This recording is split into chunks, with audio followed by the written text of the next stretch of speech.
ഏവർക്കും നമസ്കാരം. ശുഭകരമാകട്ടെ, ദിനം സന്തോഷകരമാകട്ടെ, സൗഖ്യകരം അനുഭവങ്ങളും അനുഭവിക്കും നമ്മെ ഏവരെയും നയിക്കുമാറാകും. ജീവിതാരോഗ്യത്തിൽ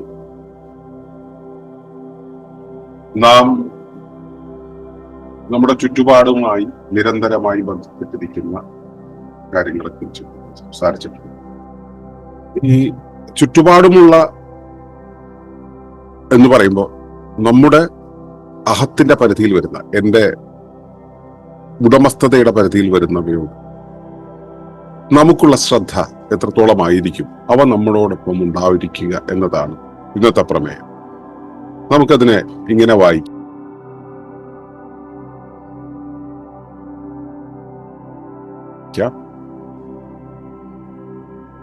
Life acquisitions will not sustain if we do not attend to them regularly.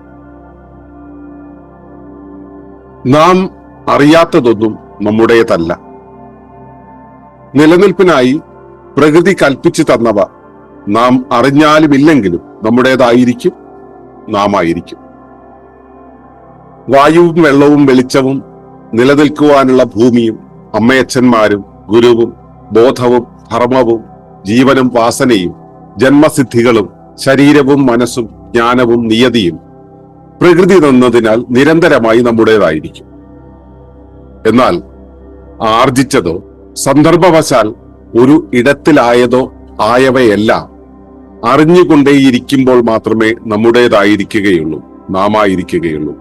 ബന്ധങ്ങളും വിദ്യയും ധനവും വിജ്ഞാനങ്ങളും ഉപകരണങ്ങളും ആരോഗ്യവും നാം അറിയാതെ ഇരുന്നാൽ അറിയിക്കാതെ തന്നെ നമ്മെ വിട്ടുപോകും.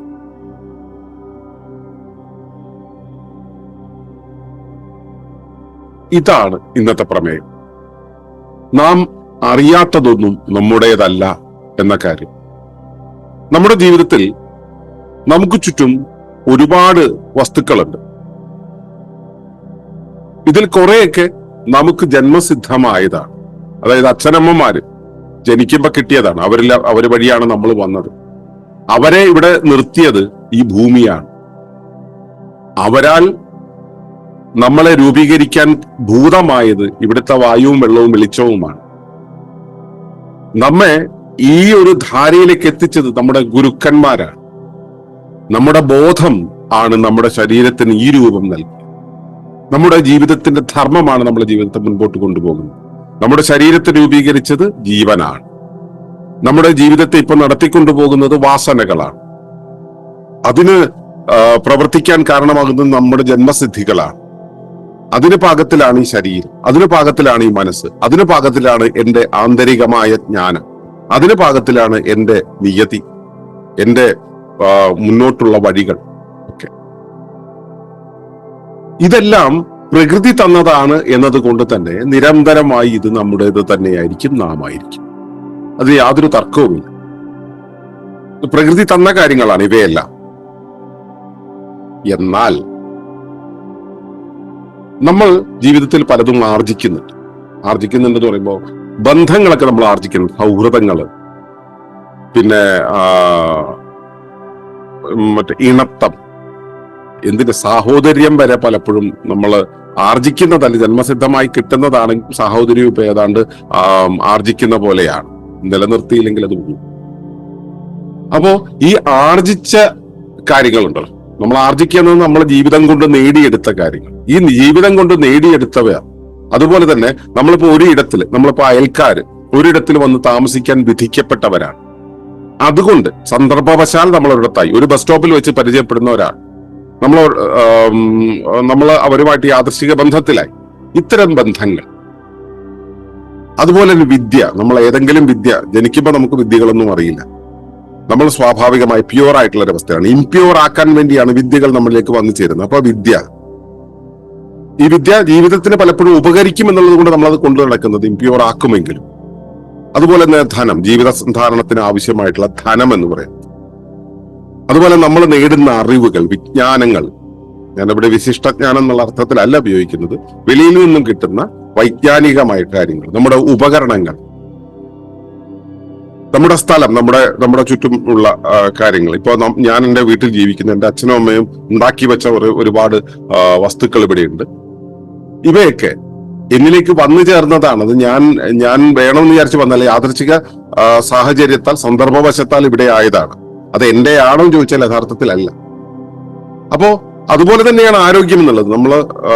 എന്റെ കൂടെ ഉള്ളതാണ്, ജീവന്റെ ഭാഗമാണ്, എന്നാലും പരിചരണം ആവശ്യമുള്ളതാണ്.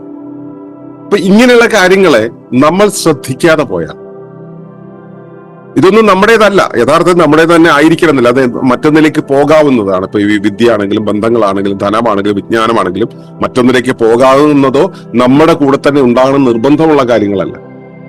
ഇവയെ നമ്മൾ അറ്റൻഡ് ചെയ്യാതിരുന്നാൽ, നമ്മൾ ശ്രദ്ധിക്കാതിരുന്നാൽ, എങ്ങനെ നിരന്തരമായി ശ്രദ്ധിക്കാതിരുന്നാൽ, നിരന്തരമായി അതിനെ പോളിഷ് ചെയ്യാതിരുന്നാൽ, അതായത് നാം അവയെ അറിയാതിരുന്നാൽ, അത് നമ്മെ അറിയിക്കാതെ തന്നെ നമ്മെ വിട്ടുപോകും.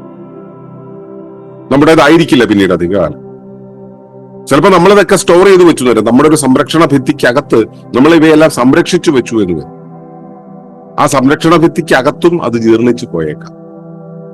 അപ്പോ ഏത് കാര്യമാണെങ്കിലും നമ്മുടെ അകത്തേക്ക് വരുന്ന ഒരു കാര്യം, ഞാൻ എന്നുള്ള ഒരു പരിധിയുടെ, നമ്മുടെ അഹത്തിന്റെ പരിധിയിലേക്ക് വരുന്ന ഏതൊരു കാര്യവുമാണെങ്കിലും അത് നിലനിൽക്കണമെങ്കിൽ നാം അതിനെ ആവർത്തിച്ച് ശ്രദ്ധിച്ചു കൊണ്ടേയിരിക്കും, ആവർത്തിച്ച് അതിനെ പരിചരിച്ചു കൊണ്ടേയിരിക്കണം. നമുക്ക് വീട്ടിലൊരു ഉപകരണം ഉണ്ടെന്നിരിക്കട്ടെ, ആ ഉപകരണത്തെ അത് കേടുകൂടാതെ ഇരിക്കണമെങ്കിൽ, അല്ലെങ്കിൽ അത് നമ്മുടേതായിരിക്കണമെങ്കിൽ, നമുക്കത് നഷ്ടമാകാതിരിക്കണമെങ്കിൽ അവയെ ഇടയ്ക്കെടുത്ത് പരിചരിച്ച് തുടച്ചും വൃത്തിയാക്കിയുമൊക്കെ, അല്ലെങ്കിൽ അതിനെടുത്ത് ഉപയോഗിച്ച്, അങ്ങനെ ഒരു കാര്യം ഉണ്ടെന്നുള്ള രീതിയിൽ നമ്മുടെ ബോധമണ്ഡലത്തിലേക്ക് അതിന്റെ ശരീരത്തെയും ബോധത്തെയും നമ്മൾ കൊണ്ടുവന്നുകൊണ്ടിരിക്കണം, ആവർത്തിച്ച് കൊണ്ടുവന്നുകൊണ്ടിരിക്കണം. ഇങ്ങനെ ആവർത്തിച്ച് കൊണ്ടുവന്നുകൊണ്ടിരുന്നില്ലെങ്കിൽ അത് നമ്മെ വിട്ടുപോകും. അതിന്റെ കുറച്ചുകൂടെ മെറ്റാഫിസിക്കലായിട്ടുള്ള ഒരു അവസ്ഥ പറയാം. നിങ്ങൾക്ക് ഒരു സ്ഥലത്തിന്റെ ആധാരം കയ്യിലുണ്ടെന്നിരിക്കട്ടെ, സ്ഥലത്തിന്റെ ആധാരം കയ്യിലുണ്ട്, പെട്ടിക്കകത്ത് വെച്ച് പൂട്ടിയിട്ടുണ്ട്, സുരക്ഷിത ഭിത്തിക്കകത്താണ്. നിങ്ങൾ അതിനെ ശ്രദ്ധിക്കുന്നേയില്ല, ആ സ്ഥലത്തെയും ശ്രദ്ധിക്കുന്നില്ല.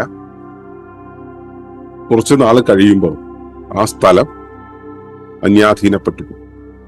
അതിന് കാരണം ഏത് വഴിക്ക് വരുമെന്നും പറയാൻ കഴിയും.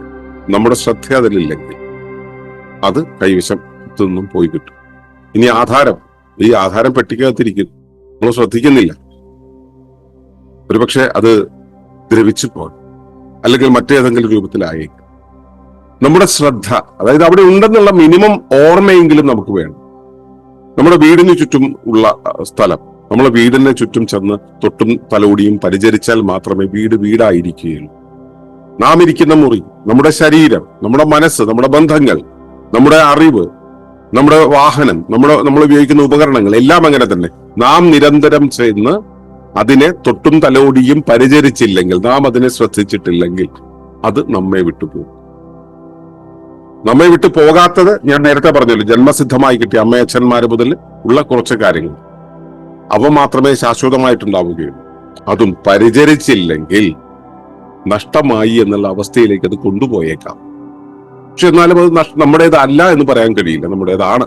പക്ഷെ അതിപ്പോ നമ്മുടെ കൂടെ ഇല്ലാത്ത ഒരു അവസ്ഥയിലേക്ക് വന്നേക്കാം. പക്ഷെ ഈ കാര്യങ്ങൾ, ബന്ധം, വിദ്യ, ധനം, വിജ്ഞാനം, ഉപകരണം, ആരോഗ്യം തുടങ്ങിയവ നിരന്തര പരിചരണം ഇല്ലെങ്കിൽ, നിരന്തരമായ ശ്രദ്ധയില്ലെങ്കിൽ, അവയെ നാം അറിയാതിരുന്നാൽ, അറിയിക്കാതെ തന്നെ അത് നമ്മളെ വിട്ടുപോകും.